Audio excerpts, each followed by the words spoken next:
I'm Lily and I make videos about sewing from my tiny sewing space in my camper van.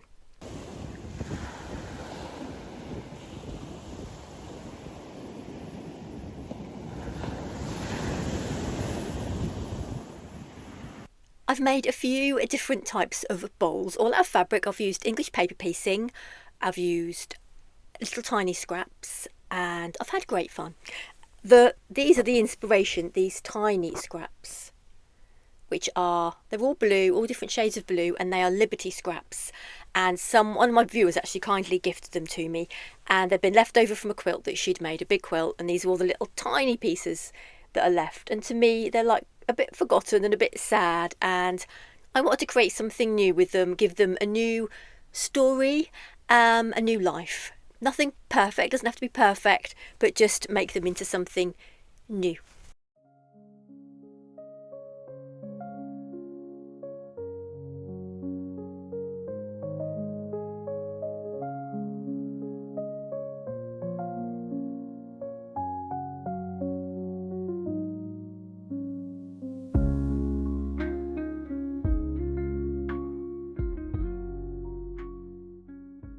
The first one I made is using English paper piecing, so it's slightly different to the scrappy ones. These weren't scraps at all, they were English paper piecing. So I made myself templates for a pentagon with a hexagon in the middle. Found some really beautiful fabric that I liked, Liberty fabric. These were bigger pieces, they weren't scraps necessarily, they were a bit bigger. And a lovely bee to put in the middle because I wanted a bee, Lily and the bee in the centre. And did a little bit of embroidery. So I will show you that now. So this is the first one that I completed. So you can see from the camera it actually looks like a flat English paper piecing flower, doesn't it? But if I turn it up you can see it's actually like a little, I think to me they're like little pixie hats. And it's the same on the back. So the back hasn't got any embroidery on at all, because I started thinking I'm going to do a lot of embroidery on this one, but actually I did a little bit and I just thought, no, stop. Another thing when you're making is knowing when to stop, isn't it? Especially when you're doing slow stitching or embroidery and that kind of thing, and it's a bit freestyle. I think it's good to know you can keep going, can't you? But then sometimes you think, actually, it looks nice like that. So I did stop before I got too far with this one, but I will show you how much I did. So this one here is gorgeous thread, which is hand dyed. So can you see how the colours all change here? And lovely colours there, and there's two little, did a little couple of French knots, and I did just a few little pieces there as well, little circle, so looked a bit like the sun there. So I did that and I thought actually that just sets it off. The fabric's really pretty, I don't need to go mad with it at all. So for this I haven't used fusible wadding on the inside, I've just used the fabric templates that you can keep in from Ashmead Designs. As if you remember, if you watched me a while, I bought a big sheet of it. So you can buy the sheet, you can buy the pieces if you want to, or you can just buy a sheet and cut out your own, which is what I've done. And it's been really useful because I've had loads of different projects I've made out of them. So that's my first little bowl. The hand-dyed threads were kindly gifted to me from Attic Spin Dye, and I'm not sure if they still sell them again, but these ones are absolutely beautiful. I love them. They're just really nice thickness, and they've got a little bit of a shine to them, which I like, and the colours are just beautiful. This was so simple to make. I used English paper piecing to make 2 pentagon flowers, added the embroidery, and then placed the wrong sides together and stitched around the top to join them. You could also use cardboard templates and keep them in. It's been raining on and off for days. I'm so happy the sun has finally come out. So I've been sewing in the van in the rain, it's been okay, but it's much nicer sewing when the sun is out. I find it hard not to hibernate at this time of the year. I just want to stay cosy indoors. But once I've given myself a little push and encouraged myself outside, I always feel so much better.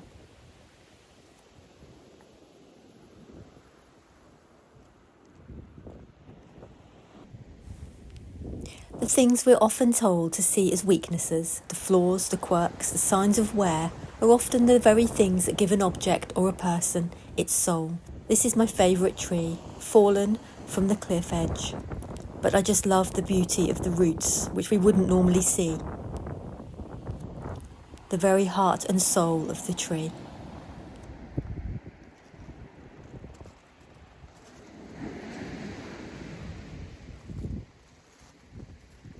Neil and I went to the beach this morning and it poured with rain. The tide was coming in, and the sea was, there's some rocks to kind of help with this, because where I live on the Suffolk coast, there's loads of coastal erosion.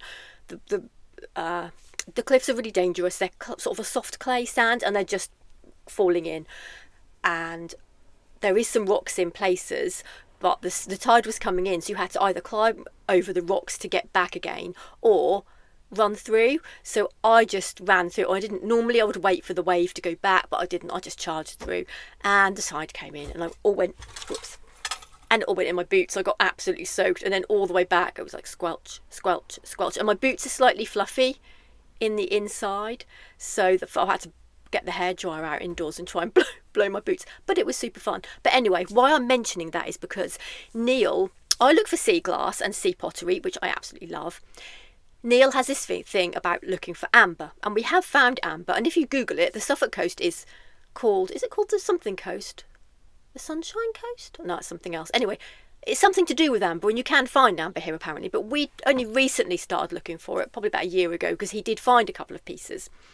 So to find out if it's amber or not, what you do is put it in salt water, and it feels differently to a stone. You put it in salt water and it floats, but it's a lot lighter than a stone, and it's not as high pitched when you tap it with your nail. It's a bit of a dull sound. Anyway, I'll put a little video up in a moment, he found a huge piece of amber, and honestly it's made his week. He is so excited, he keeps getting out and waving it around. He's just so happy with it. But it's about that big, and it is pretty cool. And you can see all the lines where because it's the sap, isn't it? So where it's kind of then become, I suppose it drips down and it becomes into a solid mass, and then it's just left. But apparently it can be 40 million years old. Apparently. Really interesting.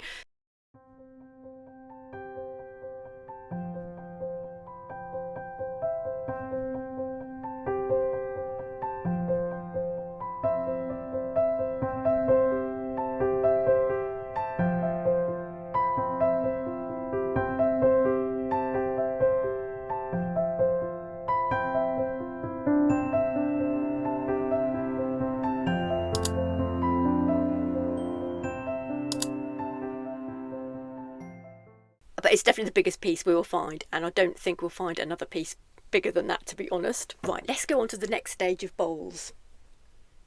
So for the scrappy ones, we've got 2 in progress, so I can show you how I made them. So it's the same process. We've got the hexagon in the middle, and then these pentagons around the outside.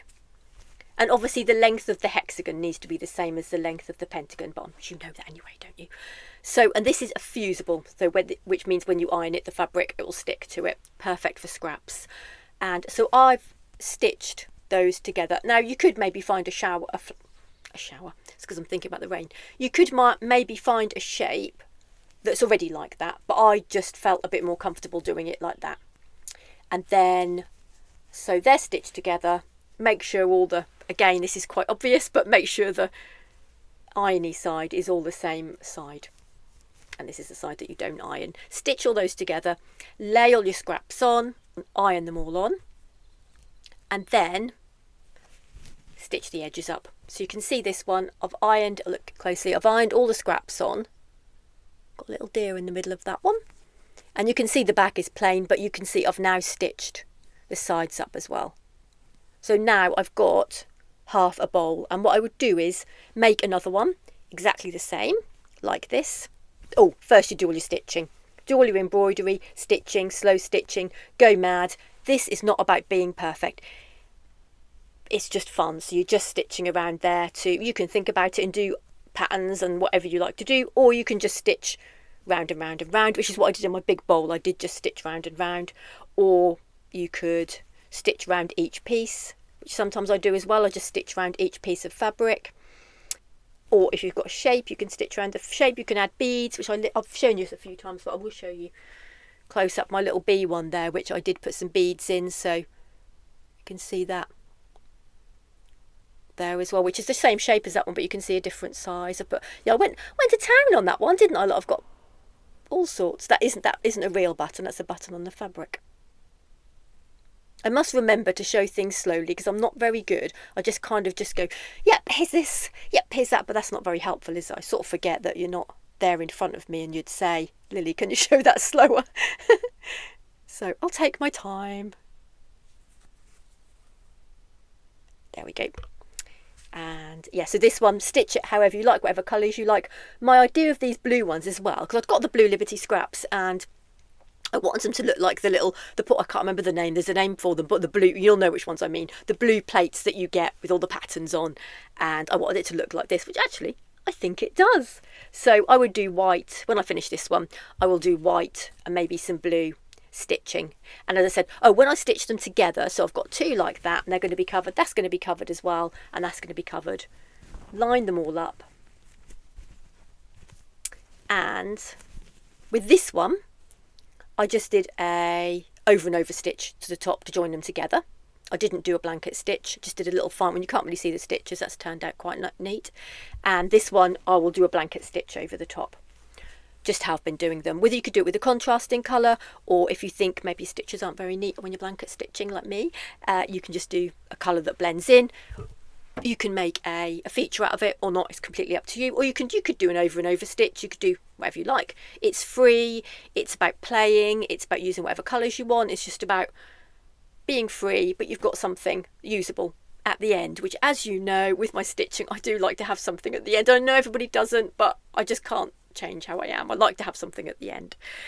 So I think otherwise my mind gets a bit distracted and I'll make something else or want to go and do something else, whereas if I know it's a thing, then I'll keep doing it. I can't just keep doing it because it's there, I suppose.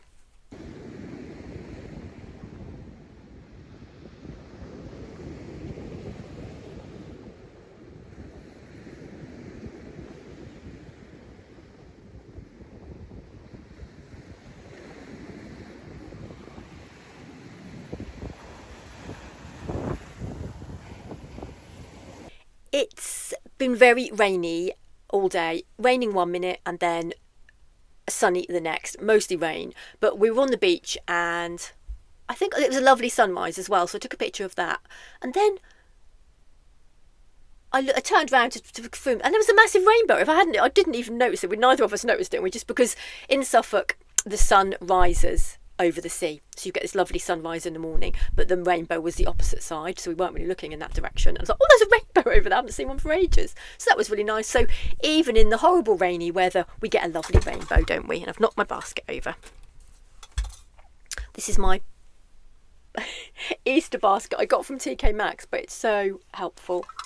Lots of people have asked how I organise the van and my sewing things in general, because I don't have a sewing room, so it's not like they're all in one place, they are all in different places, and how I organise it. So I will do a separate video at some point all about that. But one of the things is I have projects in baskets all over the place, and the dining table does have things on, but I try not to keep it all on the dining table, because sometimes I've got my own projects or something I know I'm going to be talking about in my YouTube video, or I'm making something for something else, and they're all kind of everywhere, and I keep them out to remind me. But sometimes I think you know what it's like, if you've got things there, you don't see them, do you? They've been there so long that you don't even see them anymore. So sometimes it can be a bit like that, so then I have to put them away, and then I'll think, oh, what happened to that? And then I'll get it out and it's like, oh, I remember that, I really want to make that now, giving it a bit of a new life again.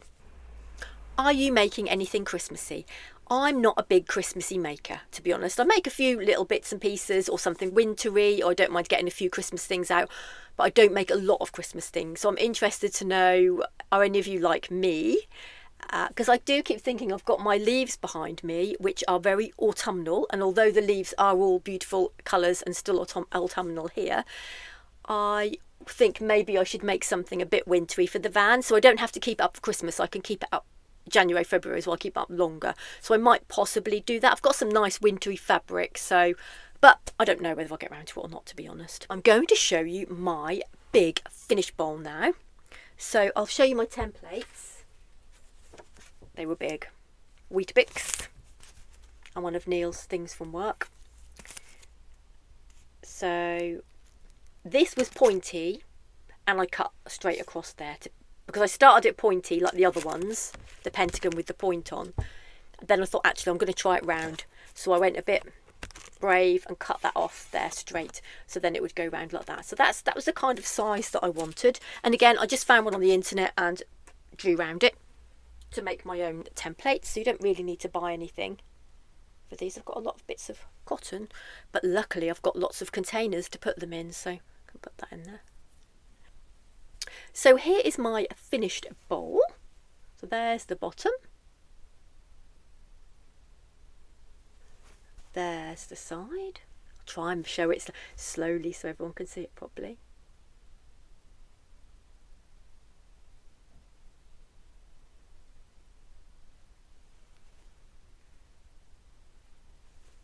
And in the centre it's got the beautiful sea glass, which you can't really see them that well on the camera, but they're quite... I wasn't sure where to put them. I did think I could have put them around the edge, and I did think, oh, I don't know, should I have done that? But I actually really like them in the centre because I can see them.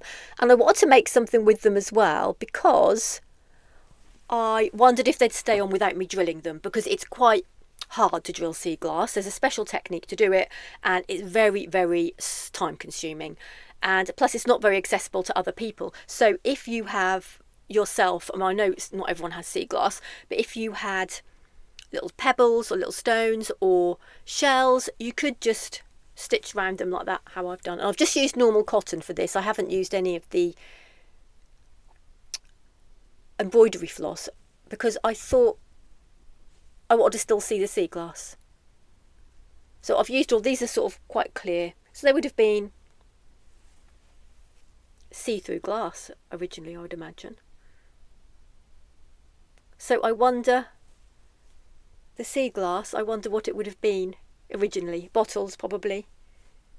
Who knows? Just moving my stitches. I hope they won't fall off. I don't think they will. It's not normally going to be waving around. It'll normally be there. So it's got a slight hexagonal shape to it. And it's definitely imperfect. It is not perfect at all. It's quite fluffy around the edge because we've just blanket stitched around the outside. Some of the, because I just stitched round and round and round. I did some just slightly different stitches, but mainly I went round and round. I left gaps where the little animals were. Oh, the animal fabric was separate. Let me show you that.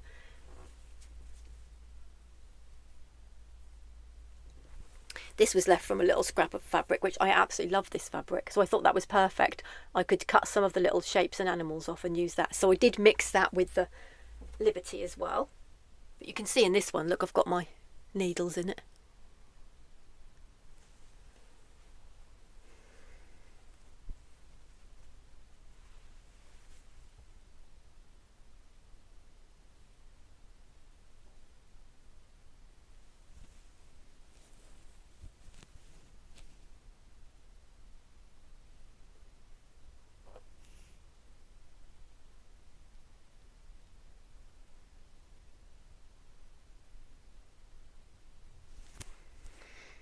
Especially on the underside, I haven't stitched. There's little flappy bits and there's little fluffy bits and little, probably some gaps somewhere. But do you know what?